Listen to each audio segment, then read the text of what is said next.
Something that's been on my mind a lot since Zoran Mamdani won the mayoral election last week is the idea of housing and houselessness in this country. When we talk about the housing crisis in this country, we almost always refer to it in terms of supply and demand. There are not enough houses to supply for the people who are unhoused. But when you look at the picture a little bit more broadly, this is not true. By many estimates, there are as many as more than 20 vacant homes per unhoused person in the United States today. Now, when you look at this with a little more granularity, it starts to get more complicated because the ratio of vacant homes to unhoused people varies widely between different states.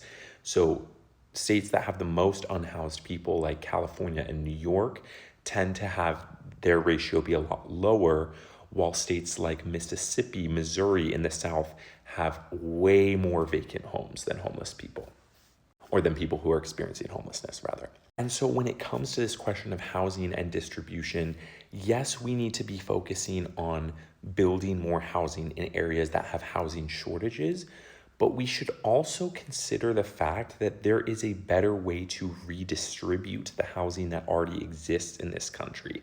For example, is it better to offer a livable place for someone who is on the streets, maybe out of state from where they currently are, working across state lines to help people get shelter?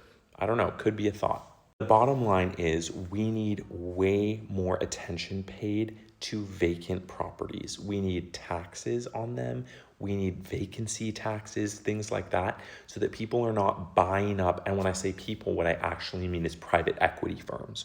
So that private equity firms are not buying up a whole bunch of properties just to turn them into vacation rentals or keep them absent for empty for most of the year just to make an investment profit.